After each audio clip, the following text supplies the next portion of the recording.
Folding bed നിങ്ങൾ വീട്ടിൽ plan ചെയ്യുന്നുണ്ടോ? ആരൊക്കെ അത് ചെയ്യണം, ആരൊക്കെ അത് ചെയ്യണ്ട, അത് ചെയ്താലുള്ള അഡ്വാൻറ്റേജും ഡിസഡ്വാൻറ്റേജും അതാണ് ഇന്ന് നമ്മൾ ഡിസ്കസ് ചെയ്യുന്നത്. ഞാൻ ജസ്റ്റിൻ, ലൂസ് ഇന്റീരിയറിന്റെ മറ്റൊരു വീഡിയോയിലേക്ക് സ്വാഗതം. ബെഡ്റൂം സ്പേസ് വളരെ കുറവുള്ള ആൾക്കാരാണ് ഫോൾഡിംഗ് ബെഡ് യൂസ് ചെയ്യേണ്ടത്. അല്ലാത്തവർ നമുക്ക് ആ എക്സ്പെൻസ് ഉണ്ടെങ്കിൽ നല്ല രീതിയിലുള്ള കോട്ട് നമുക്ക് അവിടെ ക്രിയേറ്റ് ചെയ്യാൻ പറ്റും. അതുകൊണ്ട് നമുക്ക് ഫോൾഡിംഗ് ബെഡിന്റെ ആവശ്യമില്ല.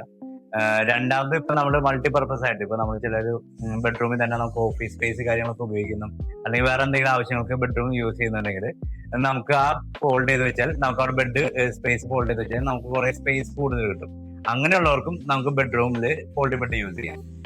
പിന്നെ നമ്മൾ ഇത് ഫോൾഡിംഗ് ബെഡ് യൂസ് ചെയ്യുമ്പോൾ ഒരു അഡ്വാൻറ്റേജ്, നമുക്ക് ആ ബെഡ് എടുത്ത് ഫോൾഡ് ചെയ്ത് കഴിയുമ്പോൾ നമുക്ക് നല്ല സ്പേസ് ആയിട്ട് നമുക്ക് അവിടെ കിട്ടും. അതേപോലെ തന്നെ നമുക്ക് റൂം ക്ലീൻ ചെയ്യാൻ കാര്യങ്ങൾക്കൊക്കെ ഉപയോഗിക്കാം. പിന്നെ അതല്ല, നമ്മൾ എപ്പോഴും താമസിക്കാത്ത റൂമാണെങ്കിൽ നല്ല സ്പേഷ്യസ് ആയിട്ട് ഇരിക്കാൻ വേണ്ടിയിട്ട് നമുക്ക് ഫോൾഡിംഗ് ബെഡ് യൂസ് ചെയ്യാം. ഇനി ഫോൾഡിംഗ് ബെഡിന്റെ അവിടെ നമുക്ക് അത് ഫോൾഡ് ചെയ്ത് കഴിയുമ്പോൾ അത് വേണമെങ്കിൽ ഒരു ടേബിള്, അതിന്റെ ലെഗ് ടേബിളായിട്ട് നമുക്ക് യൂസ് ചെയ്യാവുന്ന രീതിയിലും നമുക്ക് ചെയ്യാൻ പറ്റും.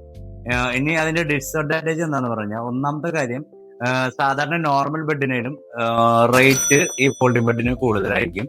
അതിന്റെ മെക്കാനിസം നല്ല ക്വാളിറ്റി ഉള്ള നല്ല ബ്രാൻഡുകളുടെ യൂസ് ചെയ്തില്ലെങ്കിൽ കുറച്ച് നാൾ കഴിയുമ്പോൾ അത് ഡാമേജ് വരാൻ ചാൻസ് ഉണ്ട്. അപ്പൊ അത് സ്മൂത്ത് ആയിട്ട് നമുക്ക് ഫോൾഡ് ചെയ്ത് വെക്കാൻ പറ്റില്ല. മറ്റൊരു കാര്യം, നമ്മൾ ഡെയിലി യൂസേജിന് നമുക്ക് ഈ ഫോൾഡിംഗ് ബെഡ് ഉപയോഗിക്കുന്ന അത്ര പ്രാക്ടിക്കലി നമുക്ക് അത്ര പോസിബിൾ അല്ല.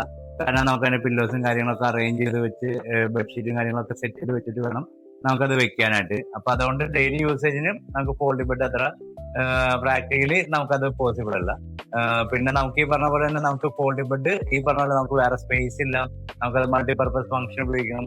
അതല്ലെങ്കിൽ വല്ലപ്പോഴും വരുന്ന ഗസ്റ്റ് ബെഡ്റൂമിൽ മാത്രമായിട്ട് ഉപയോഗിക്കാൻ വേണ്ടിയിട്ട് അങ്ങനെയൊക്കെ ഉള്ളവർക്ക് നമുക്ക് ഈ ഫോൾഡിംഗ് ബെഡ് യൂസ് ചെയ്യാം. അപ്പൊ ഇതേപോലെയുള്ള ഇൻഫോർമേറ്റീവ് വീഡിയോ ആയിട്ട് അടുത്ത വീഡിയോയിൽ കാണാം. എല്ലാവരും ഹാപ്പി ആയിട്ടിരിക്കുക. Thank you.